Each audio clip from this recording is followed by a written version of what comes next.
پیارے آقا صلی اللہ تعالیٰ علیہ وسلم کے پیارے دیوانوں، آج ہم آپ کو بتائیں گے حضور صلی اللہ تعالیٰ علیہ وسلم کی پیدائش کے بارے میں۔ تو عاشق رسول اس ویڈیو کو پورا ضرور دیکھیں اور ایک لائک ضرور کریں۔ حضور صلی اللہ تعالیٰ علیہ وسلم کی پیدائش سے پہلے ساری دنیا میں بہت زیادہ گمراہی پھیلی ہوئی تھی۔ عرب میں تو لوگ بت پرستی کے اتنے عادی بن چکے تھے کہ وہ جب بھی سفر پر جاتے تو اپنے ساتھ اپنے بتوں کو بھی لے کر جاتے تھے۔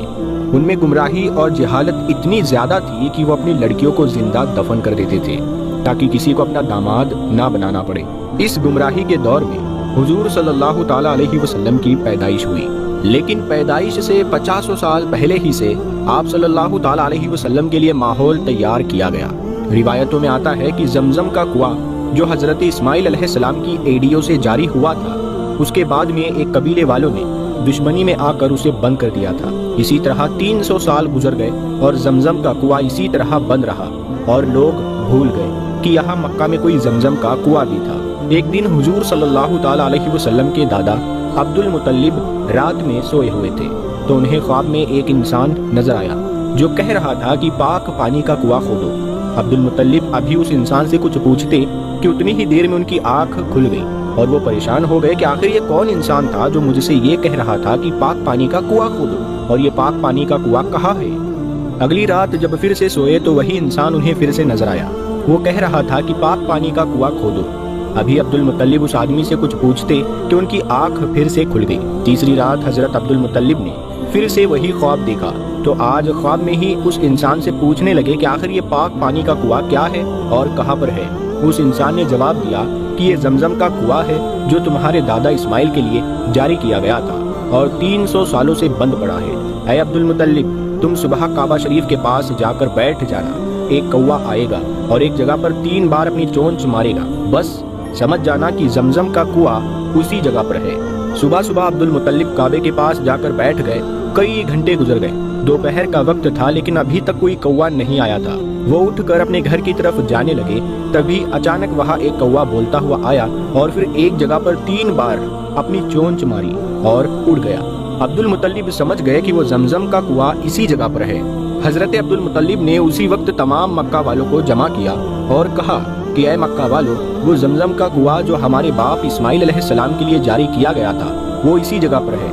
مجھے خواب میں اللہ کی طرف سے بتایا گیا ہے کہ اس زمزم کے کنویں کو جا کر کھودو جو 300 سالوں سے بند پڑا ہے۔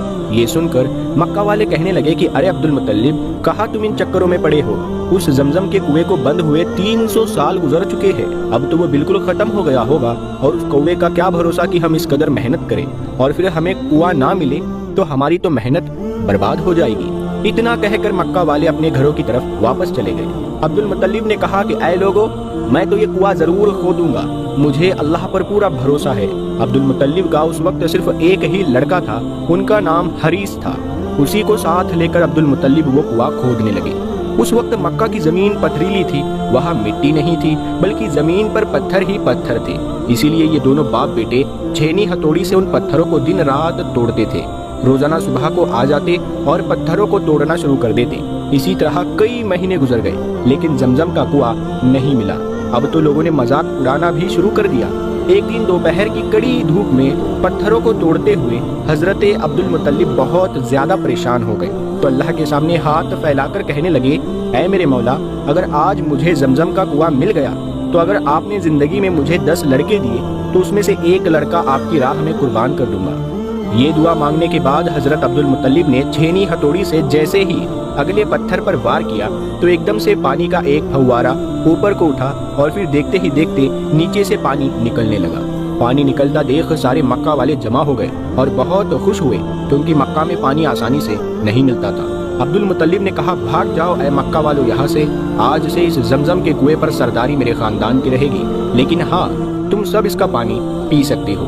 زمانہ گزرتا گیا۔ حضرت عبد المطلب کو اللہ تعالیٰ نے 15 لڑکے دیے تو جب سارے لڑکے جوان ہو گئے تو ایک دن عبد المطلب نے اپنے سارے لڑکوں کو جمع کر کے کہا کہ اے میرے بچوں، جب میں زمزم کا کنواں کھود رہا تھا تو میں نے اللہ سے نظر مانی تھی کہ اگر یہ زمزم کا کنواں مجھ سے آسانی سے کھود گیا تو میں اللہ کی راہ میں ایک لڑکے کو قربان کروں گا۔ میرے بچوں، کیا تم قربان ہونے کے لیے تیار ہو؟ سارے لڑکوں نے کہا، ابا جان، آپ ہم 15 لڑکوں میں سے جس کا بھی ہاتھ پکڑ لیں گے وہ اللہ کی راہ میں قربان ہونے کے لیے تیار ہے۔ عبد المطلب کہنے لگے کہ میں ایسا نہیں کروں گا، یہ ناانصافی ہوگی، اسی لیے میں 15 پرچیاں بناؤں گا اور سب میں لکھوں گا کہ اس لڑکے کو نہیں ذبح کرنا ہے، لیکن ایک پرچی میں لکھ دوں گا کہ اس لڑکے کو ذبح کر دینا ہے۔ اب وہ پرچی جس لڑکے کے ہاتھ میں آئے گی اسے اللہ کے لیے ذبح ہونا پڑے گا۔ سب نے کہا ٹھیک ہے ابا جان، ہم تیار ہیں۔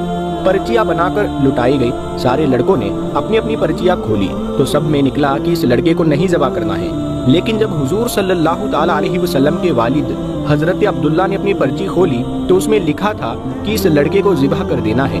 ذبح والی پرچی حضرت عبداللہ کے ہاتھ میں دیکھ کر عبد المطلب بھی تڑپ اٹھے، کیونکہ حضرت عبداللہ لڑکوں میں سب سے چھوٹے تھے اور بہت زیادہ خوبصورت تھے۔ عبد المطلب اپنے سارے لڑکوں میں سب سے زیادہ عبداللہ سے محبت کرتے تھے، اور مکہ والے بھی حضرت عبداللہ سے ان کی شرافت کی وجہ سے بہت محبت کرتے تھے۔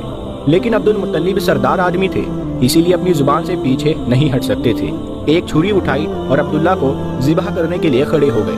جب مکہ والوں کو خبر ہوئی کہ عبد المطلب اپنے بیٹے عبداللہ کو ذبح کرنے جا رہے ہیں تو سارے مکہ والے جمع ہو گئے اور عبد المطلب سے بحث کرنے لگے کہ کچھ بھی ہو جائے ہم عبداللہ کو ذبح نہیں ہونے دیں گے۔ عبد المطلب نے کہا کہ اے مکہ والوں، ہٹ جاؤ میرے راستے سے، میں اللہ سے نظر مان چکا ہوں کہ میں اپنے 10 لڑکوں میں سے کسی ایک کو اللہ کے لیے ذبح کروں گا۔ اتنی دیر میں عاص بن وائل جو مکہ کے بڑے سرداروں میں سے تھے وہ سامنے آ کر کھڑے ہو گئے اور کہنے لگے کہ اے عبد المطلب، آج چاہے تلواریں چل جائے اور خون کی ندیاں بہہ جائیں پھر بھی ہم عبداللہ کو ذبح نہیں ہونے دیں گے۔ عبد المطلب نے جب دیکھا کہ سارے مکہ والے ایک طرف ہیں اور میں اکیلا دوسری طرف ہوں تو کہنے لگے کہ اے مکہ والو، ایک شرط پر میں عبداللہ کو چھوڑوں گا، وہ یہ ہے کہ نجران میں جو ایک جادوگر عورت ہے اگر وہ کہہ دے کہ عبداللہ کو نہ ذبح کرو تو میں ذبح نہیں کروں گا، ورنہ آج میں عبداللہ کو ذبح کر کے رہوں گا۔ مکہ والوں نے کہا ٹھیک ہے، ہم نجران چلیں گے اور اس عورت سے معلوم کریں گے، وہ جو کہے گی ہم اس کے لیے تیار ہیں۔ اور پھر ایک بہت بڑا قافلہ مکے سے نجران کی طرف روانہ ہوا۔ 400 کلومیٹر دور نجران کا سفر کر کے یہ تمام لوگ اس جادوگر عورت کے پاس پہنچے اور اسے ساری باتیں بتائی تو اس جادوگرنی نے کہا کہ تم لوگوں میں اگر کسی بندے کو قتل کر دیا جاتا ہے تو اس کے بدلے میں تم کیا معاوضہ لیتے ہو؟ سب نے بتایا کہ ہم اس کے بدلے میں 10 اونٹ معاوضہ لیتے ہیں۔ اس جادوگرنی نے کہا تو پھر ایک پرچی میں 10 اونٹ لکھو اور دوسری پرچی میں عبداللہ کا نام لکھو اور پرچی اڑاؤ۔ پھر عبد المطلب ان میں سے ایک پرچی کو اٹھائے، اگر اس پرچی میں عبداللہ کا نام نکلے تو دوسری پرچی پر 10 اونٹ اور بڑھا دو اور عبداللہ کو بچا لو۔ اس طرح جب تک عبداللہ کا نام نکلتا رہے تب تک دوسری پرچی پر 10 اونٹ بڑھاتے جاؤ، اور جب کھلنے والی پرچی پر اونٹوں کا نام نکل آئے تو عبداللہ کو بچا لو اور اتنے اونٹ کو ذبح کر دو۔ سارے لوگوں کو یہ فیصلہ بہت پسند آیا اور پھر مکہ واپس آ کر پرچیاں بنائی گئی۔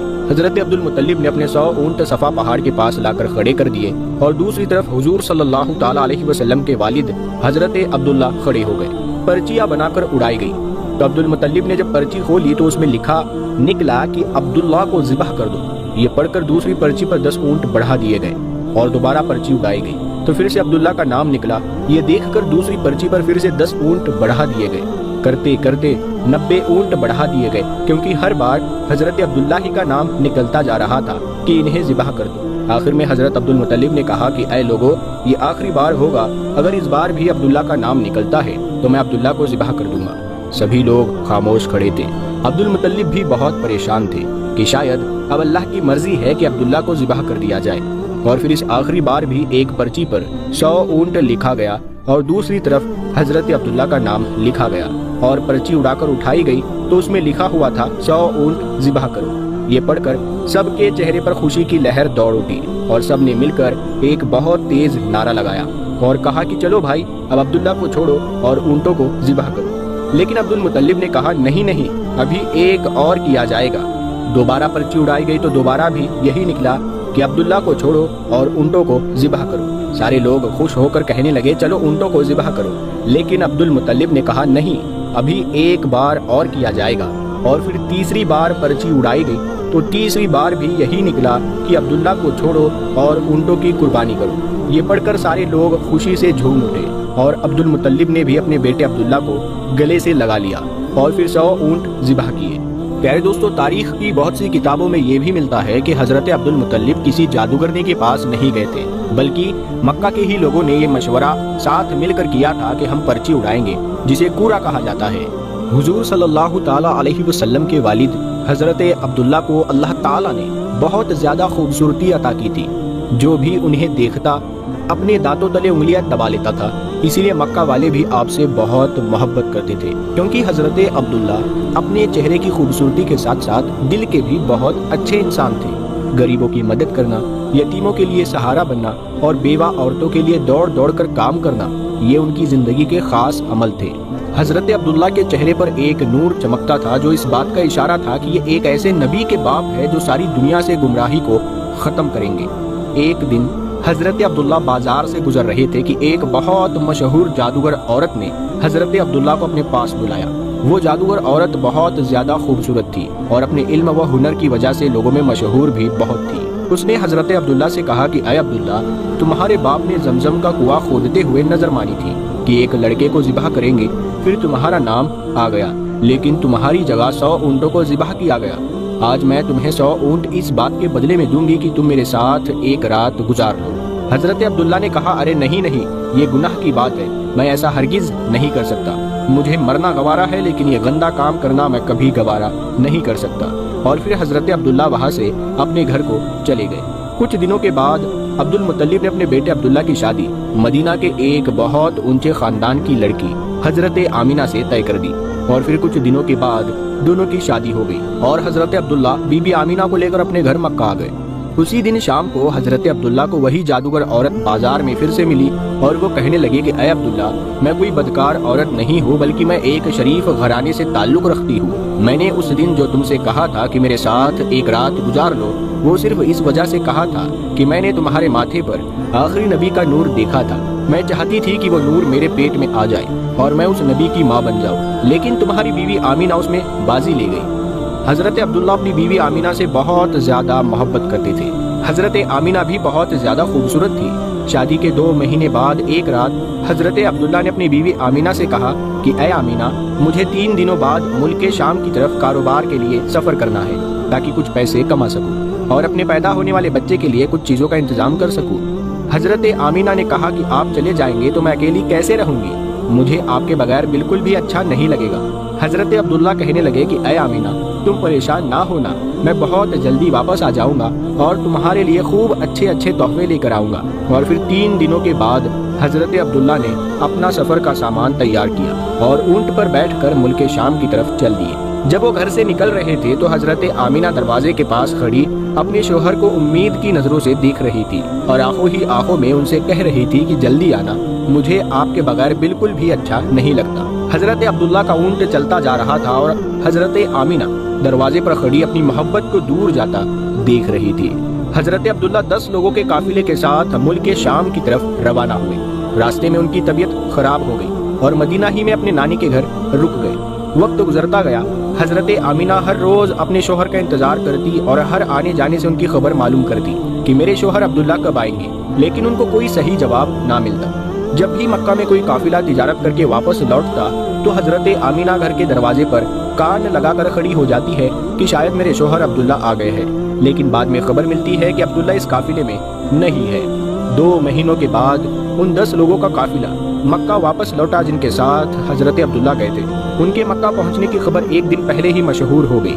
یہ سن کر حضرت آمینہ بہت خوش ہوئی کہ میرے شوہر واپس آ رہے ہیں۔ عبد المطلب بھی بہت زیادہ خوش ہوئے اور لوگوں سے پل پل کی خبر لیتے کہ وہ قافلہ ابھی کہاں پہنچا ہے، کیا کر رہا ہے، کتنے دنوں میں آئے گا۔ جس دن یہ قافلہ مکہ پہنچنے والا تھا اس رات حضرت آمینہ نے خوب اچھے کپڑے پہنے اور بہت اچھی طرح تیار ہو کر گھر میں بیٹھ گئی۔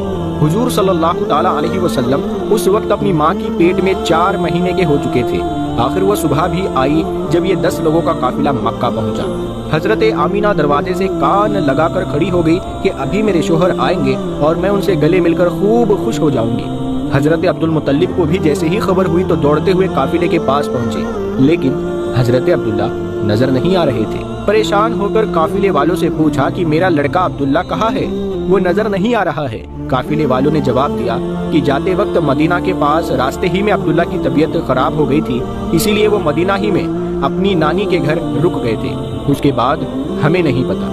یہ سنتے ہی حضرت عبد المطلب نے اپنے بڑے بیٹے حارث کو کہا کہ اے حارث، جلدی اپنا گھوڑا نکالو اور مدینہ کی طرف سفر کرو اور جا کر دیکھو کہ میرے بیٹے عبداللہ کی کیا حالت ہے اور پھر جلدی سے آ کر مجھے خبر دو۔ حضرت آمینہ کا دل آج پھر سے ٹوٹ گیا۔ وہ امید باندھے بیٹھی تھی کہ آج میرے شوہر آئیں گے، لیکن خبر تو کچھ اور پہنچی۔ ادھر حضرت حارث نے بہت تیزی سے اپنا گھوڑا مدینہ کی طرف دوڑایا۔ 3 دنوں کے سفر کے بعد وہ مدینہ پہنچے اور نانی کے گھر جا کر معلوم کیا کہ عبداللہ کہاں ہے، تو ایک دل کو دہلا دینے والی خبر ان کے کانوں میں پڑی۔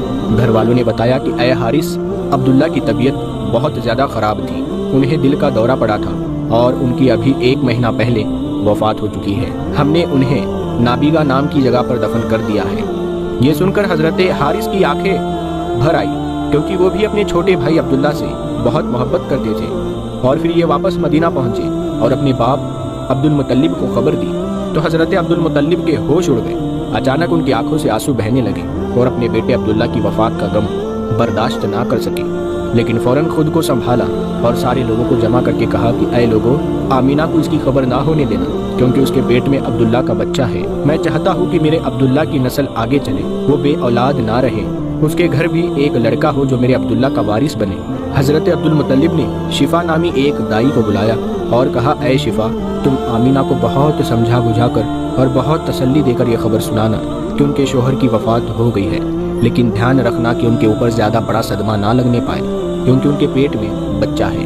حضرت آمینہ گھر میں بیٹھی انتظار کر رہی تھی کہ حارث اپنے چھوٹے بھائی عبداللہ کو مدینہ سے لے کر آ چکے ہوں گے اور میرے شوہر عبداللہ ابھی مجھ سے ملنے گھر آئیں گے۔ اتنی دیر میں حضرت شفا گھر پہنچتی ہے اور حضرت آمینہ کو اپنے پاس بلا کر فرماتی ہے کہ اے آمینہ، تم پریشان نہ ہونا، میں تم کو ایک بات بتانے آئی ہوں، تم خود کو سنبھال لینا، اپنے شوہر کی خاطر اور اپنے اس بچے کی خاطر جو تمہارے پیٹ میں ہے، خود کو سنبھال لینا، کیونکہ تمہیں صدمہ لگنے سے اس 4 مہینے کے بچے کو نقصان ہو سکتا ہے۔ حضرت شفا نے حضرت آمینہ کو ساری باتیں بتا دی کہ تمہارے شوہر عبداللہ کی راستے جاتے ہوئے طبیعت خراب ہو گئی تھی اور پھر مدینے میں ہی ان کی وفات ہو گئی اور وہی ان کو دفن کر دیا گیا۔ یہ سن کر حضرت آمینہ کی آنکھوں سے آنسو بہنے لگے، وہ خود کو سنبھال نہیں پا رہی تھی۔ حضرت شفا نے ان کے سر پر ہاتھ پھیرتے ہوئے کہا کہ اے آمینہ، خود کو سنبھالو، تمہارے پیٹ میں عبداللہ کا بچہ ہے۔ حضرت آمینہ نے خود کو سنبھالا، لیکن ان کے اوپر اس بات کا ایسا غم ہوا کہ پھر وہ کسی سے مسکرا کر بات نہیں کرتی تھی، ہمیشہ خاموش رہتی۔ دن گزرتے گئے، حضرت آمینہ ہر پل ہر گھڑی اپنے شوہر عبداللہ کو یاد کرتی تھی، لیکن پیدا ہونے والے بچے کی خاطر اپنے دل کو سنبھالے رہتی۔ عبد المطلب اور ان کے سارے لڑکے دن رات یہی امید لگائے رہتے اور اللہ سے دعائیں کرتے کہ اے اللہ، میرے عبداللہ کے لڑکے کو صحیح سلامت اس دنیا میں بھیج دینا تاکہ عبداللہ کی نسل باقی رہ سکے۔ اسی طرح 9 مہینے گزرے اور وہ دن بھی آیا جب اللہ کے رسول صلی اللہ تعالی علیہ وسلم کی پیدائش ہوئی۔ حضرت آمینہ کے گھر بچے کی پیدائش سن کر عبد المطلب اس قدر خوش ہوئے کہ دوڑے دوڑے آئے اور اللہ کے رسول صلی اللہ تعالی علیہ وسلم کو گود میں لے کر کعبہ میں گئے اور سجدہ شکر ادا کیا۔ پھر حضور صلی اللہ تعالی علیہ وسلم کا نام انہوں نے محمد رکھا۔ لوگوں نے جب یہ نام سنا تو کہنے لگے کہ اے عبد المطلب، یہ تم نے کیسا نام رکھ لیا ہے، ہم نے تو آج تک ایسا نام نہیں سنا۔ عبد المطلب نے کہا کہ اے لوگوں، تمہیں کیا پتا کہ میرے اس پوتے کی دنیا میں اتنی تعریف کی جائے گی کہ آج تک اتنی تعریف کسی کی نہ کی گئی ہو۔ حضرت عبداللہ کے سارے بڑے بھائی حضور صلی اللہ تعالی علیہ وسلم کی پیدائش پر بہت زیادہ خوش ہوئے، یہاں تک کہ ابو لہب کو جیسے ہی اس کی نوکرانی نے آ کر خوشخبری سنائی کہ اے ابو لہب، تجھے بھتیجا مبارک ہو، تو ابو لہب اتنا زیادہ خوش ہوا کہ اس نے اپنی نوکرانی کو کہا کہ جا، آج سے اپنے بھتیجے کی پیدائش کی خوشی میں نے تجھے